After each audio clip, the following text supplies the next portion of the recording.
ለየሁኔታ ሊነሳ የሚችለው የኮሎኔል የሚልም ነገር አለ ግን ትክክለኛ መጠሪያው ብርጋዴር ጄኔራል እንደሆነ ነው ኋላ ላይ ዘግይቶ የሚወጡ መረጃዎች የሚያመለክቱት ይህ ከፍተኛ መኮንን የጦር ክፍለ ጦር አዛዥ የሆነ በርካታ ምድብ ኃይሎችን የሚያሰማራ የሚመራ እንደነበረ ነው የተገለጸው እንግዲህ ከባድ መሳሪያ ዙ23ን ጨምሮ ከአድማ በታኝም ከመከላከያ ሰራዊቱም ጥምር ጦሩን የሚመራ በመሆኑ በርካቶችን ነው ይዞ ወደ ተሰወረ የተባለው እንግዲህ ተሰወረ የሚለው በኋላ ላይ የፋኖ ኃይሎችን ነጋግረናቸዋል ወደ እነሱ አካባቢ እንዳሉና በቀጣይ ሙሉ መረጃ እንደሚሰጡን ነው የገለጹልን እንዲህ አይነቱ ነገር እየተለመደ መጥቷል ሰራዊታቸውን ምድባቸውን በሙሉ ይዘው የሚጠፉ የሚሰወሩና ፋኖን የሚቀላቀሉ የመከላከያ ከፍተኛ መኮንኖች ቁጥር እየጨመረ መጥቷል አብይ አህመድ ከምንም በላይ አሁን ስጋት ውስጥ የከተተው ሰራዊቱ በውጊያ ከሚያልቀውና ከሚበተነው የበለጠ ባገኙ አጋጣሚ የሚሰወሩ መኮንኖችን ቁጥር እየጨመረ መምጣቱ ነው ይህንን መቆጣጠር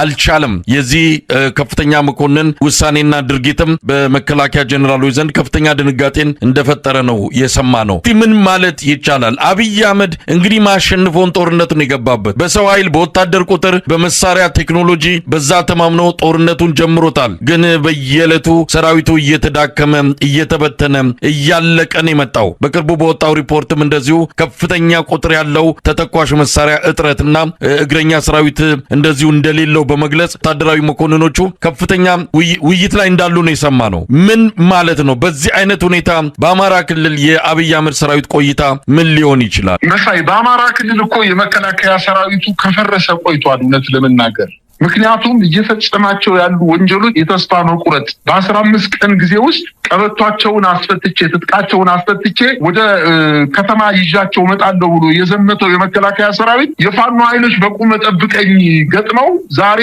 የመከላከያ ሰራዊት የያዘውን ሙሉ ማለት በሚያስችል ደረጃ ትጥቅ ይዘው ፊት ለፊት እየተዋጉት ነው የሚገኙ በዚህ ተስፋ በመቁረጡ የመከላከያ ጄኔራል በተለያዩ ጊዜ በሚዲያ ላይ እየወጡ በሚኒስትሪ ሚዲያ በዋና ሚዲያዎቻቸው እየወጡ በመከላከያ ድረገጾች እየወጡ የፋኖ ኃይሎች ተደምስሰዋል የሉም በገዳማት ተሸሽገው ነው ያሉት ሰራዊቱን በተነነዋል አሁን የቀሩን አመራሮች ናቸው እያለ በሚገኝበት ሰዓት ነገር ግን የመከላከያ ሰራዊቱ በክልሉ በምሽግ ውስጥ ራሱን ቀብሮ የሚገኝና የመዋጋት ሞራል የሌለው መከላከያ በዜና እንኳን ያስቀመጠው ወደ 40 ሚሊዮን ተተኳሽ ጥረት ገጥሞናል ከመቶ ሺህ ያክል ሰራዊት ጎሎናል አሁን በአማራ ክልል እየተደረገ ያለው ጦርነት ማሸነፍ አንችልም የመከላከያ ጀነራሎቹ ለስራ አስፈጻሚ ለፖለቲካ አመራሩ ሌላ መፍትሄ ስጡ በማለት በርካታ የወታደራዊ ከፍተኛ መኮንኖች በመድረክ ላይ ወጣው የተናገሩበትን ጊዜ እናስታውሳለን ፈርሷል ማለት ይቻላል ይሄን ምልክቶችን እያየን ነው ለምሳሌ በትናንትናው ዕለት በደቡብ ጎንደር አካባቢ በቅርብ ርቀት ደብረታቦር ከተማ በቅርብ ርቀት የምትገኘው አለምበር ከተማ ላይ በራሷ ሻይ ቡና እየሸጠች የምትተዳደር አንዲት ናት ልጇን 17 ዓመት ልጇን ከጉያዋ ነጥቀው በመውሰድ ልጅን አትወስዱም በማለት ፊት ለፊት ስትጋፈጣቸው እናቷን ረሽነው ልጅቱን ወስደው በጫካ ውስጥ በደቦ ደፍረዋት ነው የተገኙት ይሄ እኮ የመፍረስና የተስፋ መቁረጥ ምልክት ነው በአሁን ባልኩ በሰከላ አካባቢ የተፈጸመው ውጊያ የፋኖ ኃይሎች በበላይነት ስላሸነፏቸውና ከ20 በላይ የመከላከያ ሰራዊት አባላት ተደምስሰው ከዚህ ቁጥር በላይ ደግሞ መከላከያ እጅ በመስጠቱና በመቁሰሉ ምክንያት ከፍተኛ ብስጭት ውስጥና ተስፋ መቁረጥ ውስጥ የገባው የመከላከያ ሰራዊት አባላት ከሰከላ ከተማ በቅርብ ርቀት በምትገኘው ከተማ ላይ ከፍተኛ የሆነ ወንጀል ምላስን መቁረጥ በኢትዮጵያ ሰምተነው አይተነው ገምተነው የማናውቀውን ወንጀል ፈጽሞ ብልታቸውን ምላሳቸውን እጃቸውን በመቁረጥ ራቁታቸውን ሜዳ ላይ ጥሏቸው ነው የተገኘው ደግሞ ይባስ ብሎ ራሱን ለመከላከል ደግሞ ቤተክርስቲያን ውስጥ ሆነ የተደበቀው መሳይ ይሄ ወንጀል ውምብሪት ማርያም በምትባል ከተማ ላይ ወይ ቤተክርስቲያን ውስጥ ይሄን ወንጀል ከሰራ በኋላ ቤተክርስቲያን ሆነ የተደበቀው መቼም የፋኖ ኃይሎች ተኩሰው የመከላከያ ሰራዊቱን አይመቱትም ቤተክርስቲያንን በጣም ያከብራሉ መስጊድን በጣም ያከብራሉ በሚል ሐሳቤ ቤተክርስቲያንና መስጊድ ውስጥ ራሳቸውን እየደበቁ ነው የሚገኙት በአጠቃላይ የዚህ ጀነራል ወይም የዚህ ወታደራዊ ከፍተኛ መኮንን 60 እና ከዛ በላይ የሆኑ የሰራዊት አባላትን ይዞ መጥፋቱ የሰራዊቱ መፍረስ ማረጋገጫ አንደኛው መንገድ ነው። ሁለተኛው መንገድ ደግሞ እየፈጸሙ ያሉት አጠቃላይ ወንጀል ሰራዊቱ በህዝብ ጠገገት የማይታዘዝ የራሱን ጥቅም ብቻ በዘረፋ፣ በአስገድዶ መድፈር፣ በንብረት ማቃጠል እንዲሁም በርካታ ወንጀሎችን በመፈጸም የሚታወቅ የመከላከያ ሰራዊት አሁን በቁመናው አለ ማለት አይቻልም። ከተልዕኮ ውጭ በመሆን የራሱን ሀብት ለማጋበስ በተለይ በባህር ዳር፣ በጎንደር፣ በደሴ፣ በደብረ ብርሃን በተለይ በዞን ከተሞች ላይ የሚገኙ ትልልቅ ወታደራዊ መኮንኖች አሁን የራሳቸውን ሀብት በማካበት ደረጃ ተጠምደው ነው የሚገኙት።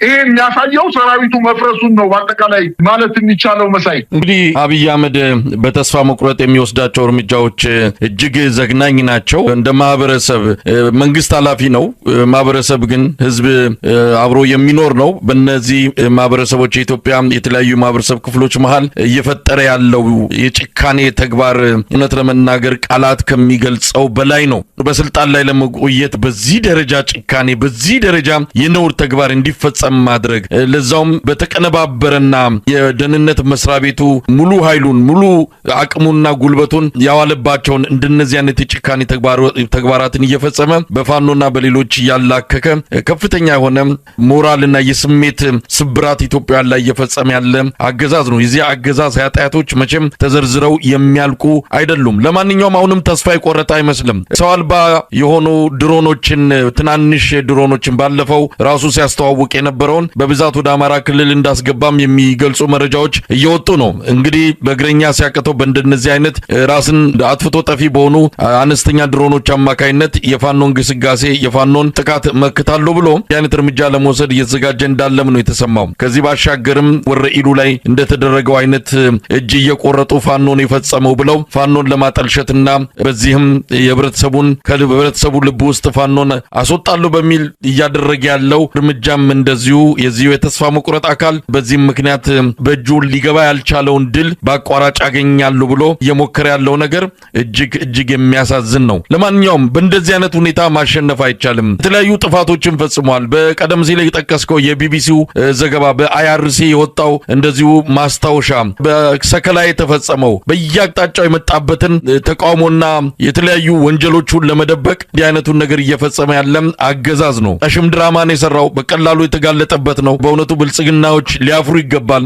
ይሄ አይነት አገዛዝ ኢትዮጵያ ላይ እንዲቆይ ድጋፍ እየሰጡ ያሉ በሙሉ ሊያፍሩና ነገ ከነገ ወዲያ አንድ ላይ በፍርድ ሊጠየቁ እንደሚችሉም ሊነገራቸው ይገባል። ለማንኛውም በዚህ አንጻር ያለው ሁኔታ እንዴት ታየዋል? መሳይ፣ በአማራ ክልል እየተደረገ ያለውን ጦርነት ታስታውስ ከሆነ የዛሬ ዓመት ኢታማጆር ሹሙ ብርሃኑ ጁላ በ10 በመቶ የመከላከያ ኃይላችን ብቻ ነው እየተጠቀም ያለን ብሎ ሲናገር ታስታውሳለን። ይሄን ባለበት አንደበቱ ሌላው ምክትል ኢታማጆር ሹሙ ደግሞ ሁሉንም ኃይሎች አማራ ክልል አሰልፈን ማሸነፍ አልቻልንም፣ ይሄንን ነገር የፖለቲካ ኃይሎች መፍትሄ ሊሰጡት ይገባል በማለት እርስ በርሳቸው የሚጣረስና የሚታታ መረጃ እየሰጡን ነው የሚገኙ። እነሱ የመሰላቸው አጠቃላይ የሀገሪቱን 11 እዞችን በአማራ ክልል አሰልፎ ምናልባትም በሁለት ወር ባልሞላ ጊዜ ውስጥ አሸንፈን እንወጣለን የሚል ግምት ነበራቸው። ነገር ግን የአማራን ህዝብ አላወቁትም ማለት ነው። የአማራ ህዝብ ለመብቱ፣ ለነጻነቱ፣ ለክብሩ ሟች ህዝብ እንደሆነ አልተረዱትም ማለት ነው። ዛሬ እናት ስትደፈር፣ ሴት እህቶቻችን ሲደፈሩ የነዛ ሴት እህቶቻቸውና እናቶቻቸው ወንድ ልጆችን ወልደዋል። ወንድ ልጆች እንኳን ባይኖራቸው ወንድ ልጆች ጎረቤቶች አሏቸው። እነዛ ልጆች የት ነው ያሉት? ዛሬ ከፋኖ ኃይሎች ጋር ተቀላቅለው እኮ ከፍተኛ ፍልሚያ ውስጥ ነው ያሉት። በአጠቃላይ በሰራዊት ብዛትም ይሁን በተተኳሽ መሳሪያ ዘመናዊነት ያሸነፈ ሀገር ነው አይቻልም። እንግዲህ በአብይ ካሸነፈ የምናየው ነገር ነው። አሁንም እንግዲህ በአማራ ክልል እየተደረገ ባለው ጦርነት ሁሉንም የሀገሪቱን ጦር አሰልፎ ማሸነፍ ባለመቻሉ አጥፍቶ ጠፊ ድሮኖችን በክፍለ ጦር ደረጃ አሰልፎ ወደ ውጊያ ሊገባ መዘጋጀቱን የሰሜን ምዕራብ ዕዝ አዛዥ ብርሃኑ በቀለ በዝግ በተደረገ ስብሰባ የተቀረጸ ቪዲዮ ወጥቷል። ይሄን በተመለከተ እንግዲህ በክፍለ ጦር ደረጃ ከ15 እስከ 20 ኪሎ ሜትር ባለ ስፋት ላይ ወይም ርቀት ላይ እያንዳንዱ ክፍለ ጦር የአጥፍቶ ጠፊ ድሮኖችን በመጠቀም የመከላከያ የሚገጥሟቸውን የፋኖ ኃይሎች ሳይሆን በአማራ ህዝብ ላይ ከዚህ በፊትም ያየነው እሱን ነው። የፋኖ ኃይሎች በተሰባሰቡበት ቦታ እያደረጉ ባሉት ውጊያ በድሮን ሲመቱ አይተናናቅም፣ ሰምተንም አናቅም። መከላከያም ይህን መረጃ ማቅረብ አልቻለም። በሺዎች የሚቆጠሩ የወደቁ ድሮኖች ግን በአማራ ክልል ቤተክርስቲያንን ሲመቱ፣ የጤና ተቋማትን ሲመቱ፣ ትምህርት ቤትን ሲመቱ፣ የግለሰብ ቤቶችና ከተሞችን ሲደበድቡና በርካታ ንብረቶች ሲወድሙ፣ በርካታ ንጹሃን ዜጎች ሲገደሉ ነው የምናውቀው። ይህን በሰፊው አጠናክሮ ለመቀጠል ነው ከፍተኛ እንቅስቃሴ እያደረገ የሚገኘው። ነገር ግን እያንዳንዷ የምትወረወረው የድሮን ተተኳሽ ወይም እያንዳንዷ የምትወረወር በአማራ ሕዝብ ላይ የምትወረወር የቅንቡላ የከባድና የቡድን መሳሪያ እንዲሁም የክላሽ የነፍስ ወከፍ መሳሪያ እያንዳንዷ መልስ አላት። ዛሬ አንድ ሰው ቢሞት 10 ሰው ወጥቶ ያድራል። የአማራ ወጣት 10 ሰው ወደ ጫካ ወጥቶ ዛሬ የፋኖ ኃይሎች ከቁጥር በላይ ሊገምቱት ከሚችሉት በላይ ማሰልጠኛዎችን አቋቁመው ኮማንዶ ኃይሎችን ለ6 ተከታታይ ወራት እያስመረቁ የፋኖ ኃይሎች ከመከላከያ በላይ ወታደራዊ ክፍለ ጦሮችን አቋቁመው ከመከላከያ ኃይሎች ጋር ከፍተኛ ፍልሚያ ላይ የሚገኙ መሆኑን እንኳን አይቶ ሊመለስ ፈቃደኛ አይደለም። አሁን ያገዛዙ ጦር የስልጣን ጥማት አይደለም ያለበት።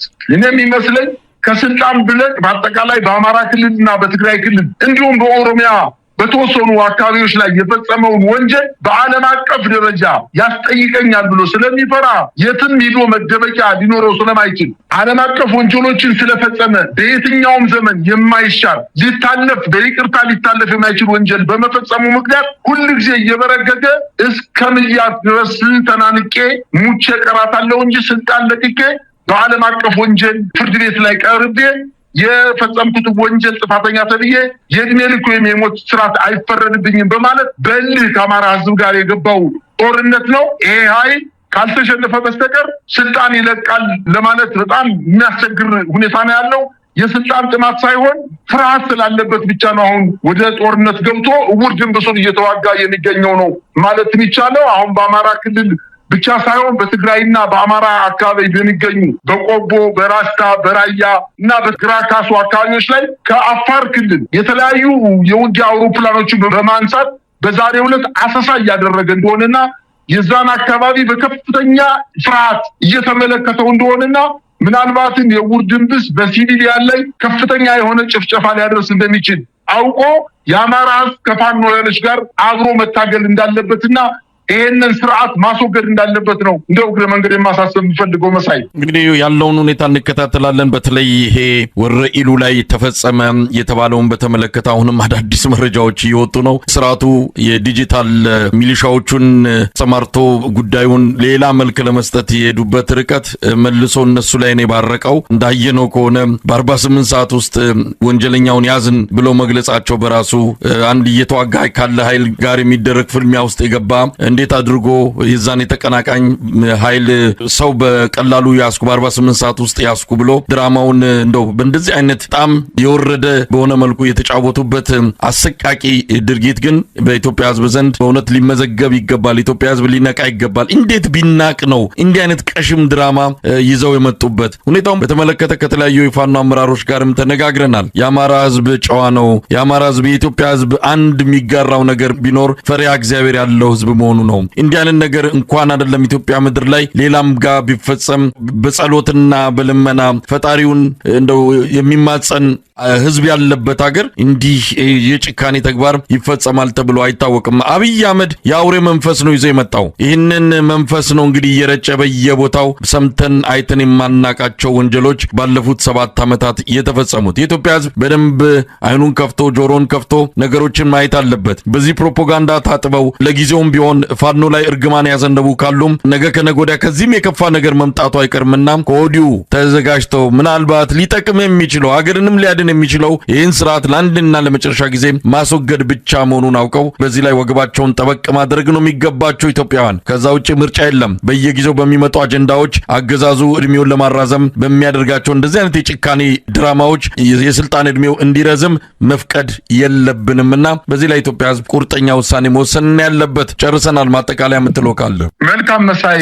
እነዚህ ኃይሎች እኮ አሁን በአጋጣሚ ስልጣን ላይ የወጡ ኃይሎች በኢህአዴግ ጊዜ ተላላኪ የነበሩ የኢህአዴግ ቅሬታ አካል የሆኑ ሰዎች ናቸው። ምናልባትም በኢህአዴግ በነበረው የአገዛዝ ዘመን ውስጥ ምንም ቦታ ያልነበራቸው አንጋጠው የኢህአዴግን ባለስልጣናት መመኘት አይደለም ማየት እንኳን የማይችሉ የነሱን ወንበር መመኘት አይደለም ማየት የማይችሉ ድኩማን የነበሩ ሰዎች ናቸው አሁን ስልጣን ላይ የተቀመጡት። እነዚህ ግለሰቦች ስልጣን ሲይዙ ምን ያርጉ? አልተማሩ። ከኢህአዴግ የፖለቲካ ሸፍጥ እንኳን ትምህርት ይወሰዱ አይደሉ። ኢህአዴግ እንኳን የፖለቲካ ሸፍጥ ሲሰራ አለው አይነት እንደው ወግም አለው። እነዚህ እስቲ አሁን በወረይሉ የተካሄደውን እንትን ከ12 ቀን በፊት ይሄን ግለሰብ እጁን ለመንግስት ኃይል በሰላም እጁን ሰጥቶ ወደ ህዝቡ ተቀላቅሏል ብሎ የአማራ ቴሌቪዥን የአማራ ብሮድካስቲንግ ኮርፖሬሽን አቅርቦ ባናገረው በፎቶግራፍ የተደገፈ በቪዲዮ የተደገፈ መረጃ እያለ ሰውየው ከገባ ከ12 ቀን በኋላ እጁን ሲቆርጥ እጅ ቆራጭ ነው ያለ ዘግናኝ ወንጀሎች ሲሰሩ መታየታቸው በእነሱ ላይ ነው መልሶ እንደገና ጦሩ የተወረወረባቸው መሳይ። በአጠቃላይ ሂሳባቸው በሙሉ የተስተካከለና የተሰናሰለ ሂሳብ አይደለም እየሰሩ ያሉት። በፖለቲካም ወድቀዋል፣ በወታደራዊ እንቅስቃሴያቸውም ወድቀዋል፣ በአስተዳደርና በኢኮኖሚ በማህበራዊ ሴታቸውም የወደቀ ስርዓት እጅግ በጣም ኢትዮጵያን ያዋረደ ስርዓት ነው አሁን በስልጣን ላይ የሚገኘው። ለዛም ነው በጣም ስለተምታታባቸው ወንጀላቸውን የዓለም አቀፍ መንግስታት ተቋማት ስላወቀባቸው የፈለጉትና የተመኙት ነገር ስላልደረሰላቸው አጠቃላይ የአማራን ህዝብ ለመፍጀት ነበር እንቅስቃሴያቸው። ጀግኖቹ የፋኖ ኃይሎች ጫካ ወጣው አሁን የአማራን ህዝብ ብለህ እንደ ድሮ ምትመታው፣ ምትደበድበው፣ ምትገለው፣ ምትደፍረው አይደለም በማለት ከነሱ ፊት ለፊት እየተፋለሙ እየወደቁ እየተነሱ የመከላከያ ኃይሉን አሁን በተወሰነ ቦታ ላይ ታጥሮ እንዲቀመጥ በማድረግ የአማራን ህዝብ እየጠበቁት ነው የሚገኙ። ነገ ምናልባት ተመቶ የመከላከያ ሰራዊት ከአማራ ክልል ሲወጣ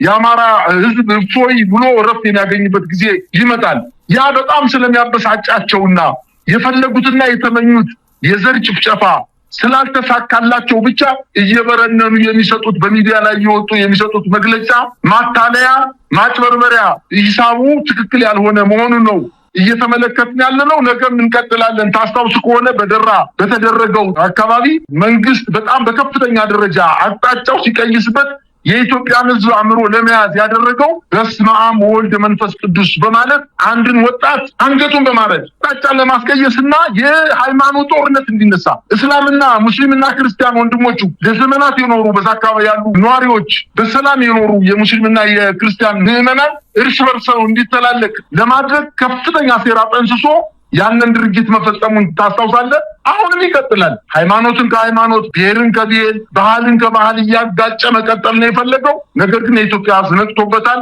ምናልባትም አሁን የቀረው የማምሻ 11ኛው ሰዓት ነው ማለት የምችለው መሳይ